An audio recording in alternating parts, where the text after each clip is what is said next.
আবহাওয়ার খবর আমরা চোখ রাখার আগে বলতে হবে মাসুমা, মার্চ মাসের শেষ সপ্তাহ থেকে টানা এপ্রিল মাস তীব্র দাবদাহ, তারপর গিয়ে মে মাসের 6 তারিখ, প্রায় 1.5 মাসের কাছাকাছি সময় মানুষ হাপিত্তেশ করেছেন যে কবে একটু বৃষ্টি হবে, সত্যি কবে তাপমাত্রার পারদ কিছুটা নামবে।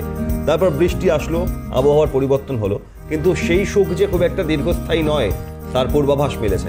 আবহাওয়া দপ্তর বলছে আবারও তাপমাত্রার পারদ চড়বে, আবারও বাড়বে গরম, এবং 5 ডিগ্রি পর্যন্ত আবারও গরম বেড়ে যেতে পারে। মাসুমা, সেক্ষেত্রে আবারও সেই হাঁসফাঁস পরিস্থিতি, মাঝে যে সময়টা লু বইছিল সেই সময় একটা অন্যরকম পরিস্থিতি তৈরি হয়েছিল, কিন্তু আবহাওয়া দপ্তরের যে পূর্বাভাস তাতে আংশিক মেঘলা আকাশ থাকলেও অস্বস্তি বাড়বে, তাপমাত্রার পারদ চড়বে, সব মিলিয়ে এই আবহাওয়ার পূর্বাভাস হাওয়া অফিস কি জানাচ্ছে বিস্তারিত সরাসরি অভিরূপা আমাদের প্রতিনিধি রয়েছেন। অভিরূপা, সুপ্রভাত।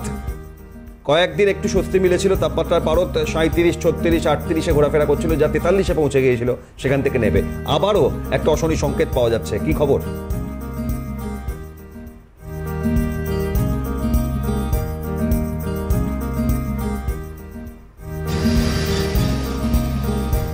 অভিক, তোমাকে এবং মাসুমা দুজনকেই সুপ্রভাত জানাচ্ছি এবং সিনের সকল দর্শকদের সুপ্রভাত জানাচ্ছি। কিন্তু খুব একটা যে খুব খুশির খবর দিতে পারছে আলিপুর আবহাওয়া দপ্তর তেমনটা নয়। তার কারণ বৃষ্টির যে স্পেলটা ছিল সেই স্পেল কিন্তু ইতিমধ্যেই কেটে গিয়েছে, এবং যেটা আলিপুর হাওয়া অফিস বলছে যে ফের আজকের পর থেকে কিন্তু ধীরে ধীরে কলকাতা সহ পার্শ্ববর্তী জেলাগুলিতে তাপমাত্রা আস্তে আস্তে বৃদ্ধি পাবে, এবং সেটাই কিন্তু হচ্ছে। মানে বিগত 2 থেকে 3 দিন আগেও তাপমাত্রার পারদ যেখানে 30-31-এর মধ্যে ঘোরাফেরা করছিল, আজকে এক ধাক্কায় সেটা বেড়ে গিয়ে দাঁড়িয়েছে প্রায় 35 ডিগ্রি সেলসিয়াসের কাছাকাছি।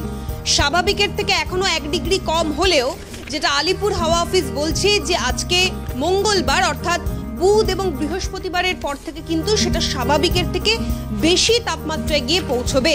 এবং যেটা আলিপুর হাওয়া অফিস বলছে যে আজকে সারাদিনই কলকাতায় হালকা থেকে মাঝারি বৃষ্টিপাতের সম্ভাবনা রয়েছে, 2-1 পশলা বৃষ্টিপাত, সেটা বিকেলের পর একটা সম্ভাবনা রয়েছে। কোনো